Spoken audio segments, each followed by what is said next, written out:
আসসালামু আলাইকুম। Gravity school of সায়েন্সের পক্ষ থেকে আজকের এই ক্লাসে সবাইকে স্বাগতম। আজকে আমরা এসএসসি 2024 কুমিল্লা বোর্ডের চলতরিত অধ্যায় থেকে যে সিকিউটা এসেছিল তার সমাধান করব। আসো আমরা দেখি। এখানে একটা বর্তনী দেওয়া আছে, যেখানে হচ্ছে টোটাল 5টা রোধ দেওয়া আছে। ফার্স্টে বলা আছে প্রশ্নতে যে বর্তনীর তুল্য রোধ নির্ণয় করো। তুল্য রোধ অর্থাৎ এখানে যে 5টা রোধ দেওয়া আছে, আমাকে সেইখান থেকে একটা রোধ বের করে নিয়ে আসতে হবে। বর্তনীর একটা রোধ বের করতে হবে, তুল্য রোধ। তো আমরা একটু দেখি বর্তনীতে কোন রোধগুলো কিভাবে যুক্ত। তো ফার্স্টে এখানে যদি দেখি, এটা হচ্ছে শ্রেণী। এইখানে তোমরা যদি একটু খেয়াল করো যে এইখানে কারেন্ট আসার পরে তার দুইটি তারে বিভক্ত হয়ে গেছে, দুটি তারে। আর যদি তারে যদি বিভক্ত হয়ে যায়, একাধিক তারে যদি বিভক্ত হয়, তাহলে অবশ্যই সেটা কিসে সমান্তরালে যুক্ত। এখানে এই যে R2, R3, R4, R5 এই রোধগুলা সমান্তরালে যুক্ত। কিন্তু তুমি একটা জিনিস দেখলে বুঝবা যে এইখানে এই তারটাতে দুইটা রোধ, তারা কিন্তু আবার শ্রেণীতে যুক্ত আছে। অর্থাৎ বিষয়টা হচ্ছে এরকম যে তুমি একটা কাজ করতেছো, তো ওই কাজের ফাঁকে হঠাৎ করে তুমি আর একটা অল্প সময় আর একটা কাজ করছো। যদি আমি এটা এখান থেকে একটু ওইভাবে বুঝাই কথাটা, যে তারা সমান্তরালে যুক্ত নিঃসন্দেহে। এই দুইটা তার যেহেতু দুই তারে বিভক্ত হয়ে গেছে, রোধগুলা অবশ্যই সমান্তরালে, কিন্তু মাঝপথে সে আবার শ্রেণীতে সাজছে। অর্থাৎ সেজন্য কি করতে হবে, এই দুইটাকে শ্রেণীতে করব, তো দুইটার থেকে একটা রোধ পাওয়া যাবে, সেই রোধটা তারপরে R5 এবং R4, তখন তারা একেবারে আবার সমান্তরালে যুক্ত থাকবে। সমাধানটা করি আমরা এখানে। তাহলে ফার্স্টে হচ্ছে R2 এবং R3 শ্রেণীতে যুক্ত।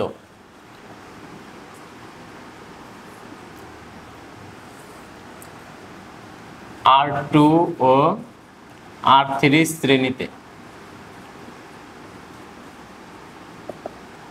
শ্রেণীতে যুক্ত, অর্থাৎ RS সমান সমান এই দুটা যোগ, অর্থাৎ R2 এবং R3 যোগ, R2 যোগ R3, অর্থাৎ 10 যোগ 10 সমান সমান 20 ওহম। আচ্ছা, এই দুইটা থেকে আসলে হচ্ছে 20, যার নাম হচ্ছে RS। এখন হচ্ছে এই R4, R5 আর হচ্ছে RS, এই দুইটা মিলে যে আসলে RS, তারা হচ্ছে সমান্তরালে যুক্ত। অর্থাৎ R4, R5 ও RS সমান্তরালে যুক্ত। তাহলে হচ্ছে 1/RP সমান সমান 1/R4 R5 RS। 4 হচ্ছে 10 10, এটা দুইটাই 10 10 করে, আর R5 হচ্ছে, RS হচ্ছে 20।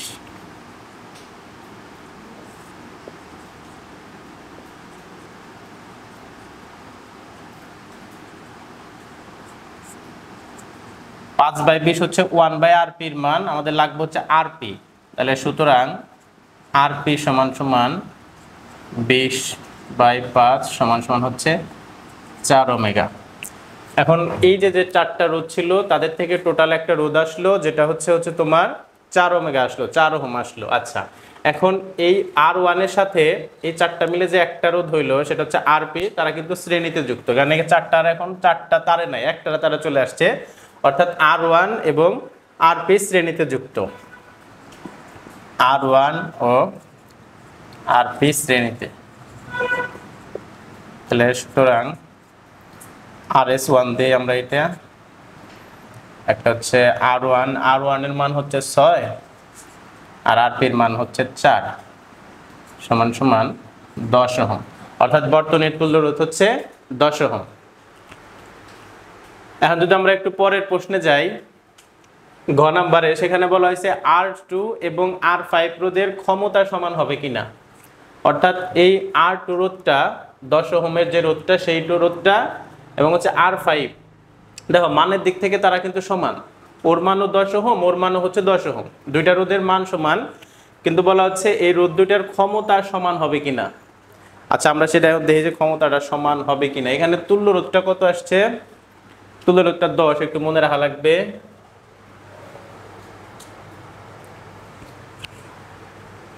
আর হচ্ছে এখানে R2 R3 R4 R5 এই চারটা মিলে যে তুল্য রোধটা ছিল সেটার মান ছিল 4। এটা একটু মনে রাখতে হবে।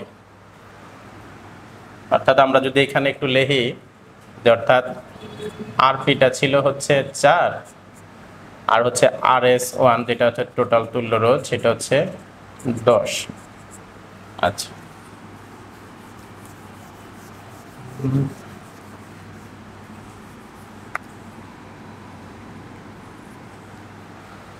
যদি কখনো বর্তনীর কোনো একটা রোধের বিভব পার্থক্য, তারপরে হচ্ছে তোমার রোধের ক্ষমতা, তারপর হচ্ছে রোধের তড়িৎ প্রবাহ বের করতে বলে, যেমন সাপোজ হচ্ছে যেমন R3 রোধটা বললে জোর বিভব পার্থক্য বের করো, এটা বলতে পারে। এই রোধের ক্ষমতা চাইতে পারে, এই রোধের মধ্যে দিয়ে কি পরিমাণ বিদ্যুৎ প্রবাহিত হচ্ছে সেটাও কিন্তু চাইতে পারে। তো এর যে কোনো একটা চাইলেই যেটাই চাক তাহলে অবশ্যই তোমাকে এই বর্তনীর তড়িৎ প্রবাহটা আগে বের করতে হবে। বর্তনীর তড়িৎ প্রবাহটা আগে আমরা একটু বের করি।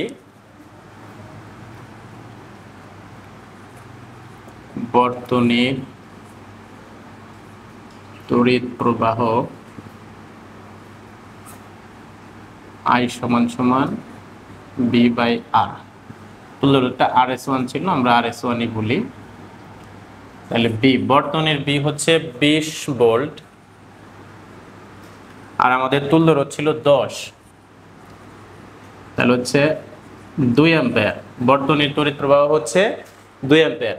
এরপরে তুমি দেখো যে R2 এবং R5 রোধের ক্ষমতা, R2 রোধটা হচ্ছে এখানে, R5 রোধটা হচ্ছে এখানে। তারা যদি সমান্তরালে অংশে থাকে, যে অংশটুকু সমান্তরাল তাদের অংশে রোধ হয়, তাহলে অবশ্যই তুমি এই সমান্তরাল অংশের, যদি আমি এখান থেকে একটু বিবেচনা করি যে সমান্তরাল অংশ শুরু হয়েছে কিন্তু এই বিন্দু থেকে, এই বিন্দু থেকে এই রোধটা এইখানে আসছে আর এইটা এসে আবার এইখানে আসছে, অর্থাৎ এইটাকে যদি আমি বি বিন্দু ধরি তাহলে অবশ্যই এখানে চিত্রটা এঁকে নিবা। গ নাম্বারে খাতার যে কোনো এক সাইডে চিত্রটা এঁকে নিবা, এটাকে এ প্রান্ত এটাকে বি প্রান্ত ধরে নেবা, অর্থাৎ সমান্তরাল অংশের প্রথম বিন্দু এবং হচ্ছে শেষ বিন্দু। এই বিন্দুর বিভব পার্থক্যটা বের করে নিতে হবে, এ ও বি বিন্দুর বিভব পার্থক্যটা বের করতে হবে। এ ও বি বিন্দুর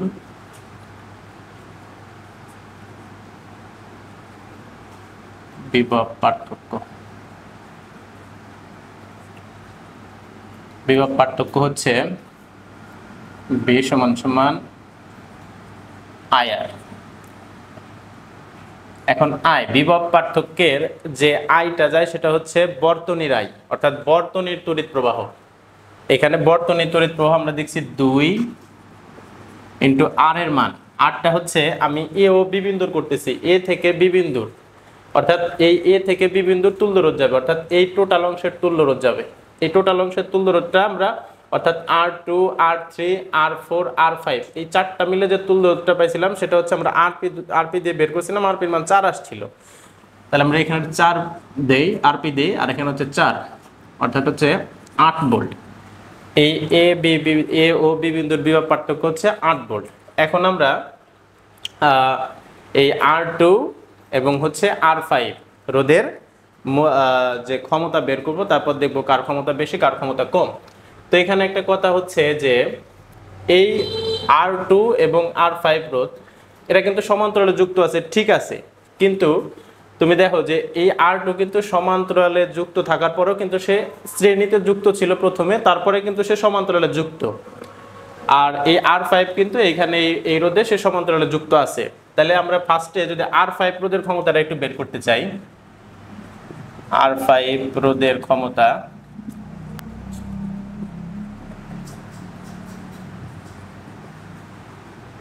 P = B²/R5।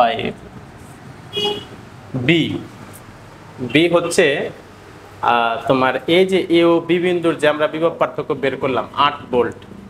তুমি R5 রোধটা তো এ থেকে বি বিন্দুর মধ্যে থাকা রোধ, তাই অবশ্যই বিভব পার্থক্য এ থেকে বিটা যাবে, তাহলে হচ্ছে 8 তার উপরে স্কয়ার।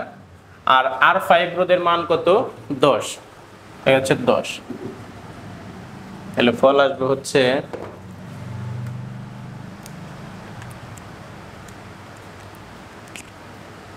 6.4। এত তো ওয়াট, ক্ষমতার একক হচ্ছে ওয়াট। তো আমরা কিন্তু R5 রোধের ক্ষমতা বের করে ফেলছি। একটা কথা হচ্ছে যদি কোনো রোধ সমান্তরালে থাকে, এককভাবে সমান্তরালে যুক্ত থাকে, তাহলে তার ক্ষমতা তুমি এই সূত্র দিয়ে খুব ইজিলি বের করতে পারবা। এইভাবে আমরা দেখছি কিভাবে বের করতে হয়। এখন হচ্ছে R2 রোধের ক্ষমতা। তো এইখানে হচ্ছে একটা ছোট্ট বোঝার ব্যাপার আছে যে কোন রোধ যদি তুমি দেখো যে সমান্তরালে যুক্ত কিন্তু সে প্রথমে শ্রেণীতে যুক্ত আছে তারপরে সমান্তরালে আছে, তাহলে যে রোধগুলা শ্রেণীতে যুক্ত আছে, দুইটা রোধ কিন্তু শ্রেণীতে যুক্ত আছে এখানে, এই দুইটা রোধ, তাহলে এই দুইটা রোধের ক্ষেত্রে তাদের যদি তুমি ক্ষমতা বের করতে চাও, আমি যদি R2 রোধের ক্ষমতা বের করতে চাই, তাহলে যেমন R2 রোধের ক্ষমতা বের করতে চাইলাম, তাহলে আমি সূত্র দিলাম হইতেছে R2 রোধের ক্ষমতার সূত্র দিলাম হচ্ছে P = V²/R। তাহলে এখানে বিটা লাগবে হচ্ছে এই R2 রোধের বি, আর আরটা লাগবে হচ্ছে তারই আর। তো সেটা আমরা কিভাবে বের করবো একটু দেখি। তো সেক্ষেত্রে I²R, আর একটা সূত্র দিয়ে যদি একটু করতে চাই যে P = আমরা জানি আর একটা সূত্র আছে I²R। তাহলে আমরা কি করব যে এই R2 রোধের মধ্য দিয়ে কি পরিমাণ বিদ্যুৎ যাচ্ছে সেটা বের করব, তার হচ্ছে R2 রোধের মান দিব। তাহলে R2 রোধের মধ্য দিয়ে কি পরিমাণ বিদ্যুৎ প্রবাহিত হচ্ছে সেটা বের করি। R2 এর মধ্য দিয়ে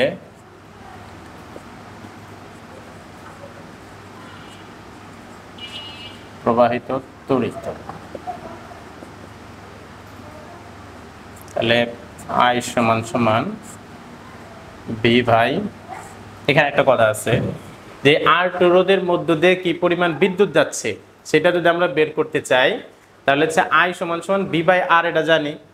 তো এখানে R দেওয়ার ক্ষেত্রে একটু খেয়াল করতে হবে যে দেখো R2 রোধের সাথে কিন্তু R3 রোধটা শ্রেণীতে যুক্ত আছে। যদি তারা এরকম শ্রেণীতে থাকে তারপর সমান্তরালে থাকে, তাহলে ওর তড়িৎ প্রবাহ বের করো আর ওর তড়িৎ প্রবাহ বের করো, এখানে রোধের মানটা দুইজনের যোগফল দিতে হবে, অর্থাৎ R2 + R3 হবে।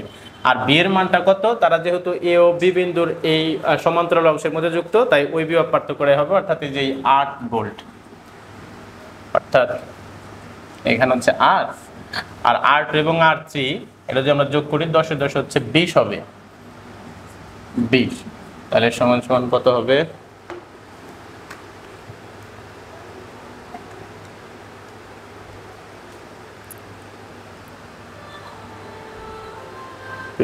Sorry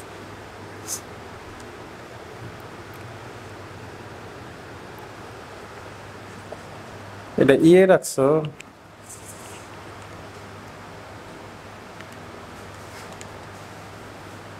0.4 ampere. এর ভিতর দিয়ে প্রবাহিত তড়িতের মান 0.4 অ্যাম্পিয়ার। অর্থাৎ আমরা এখন R2 এর ক্ষমতা বের করতে পারবো যে R2 এর ক্ষমতা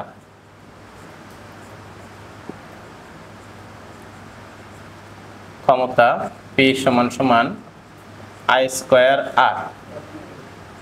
I এর মান হচ্ছে 0.4, তার উপরে স্কয়ার, আর R এর মান হচ্ছে ওর নিজস্ব যে আরটা সেটা যাবে 10, অর্থাৎ এখানে আমরা R2 দিতে পারি।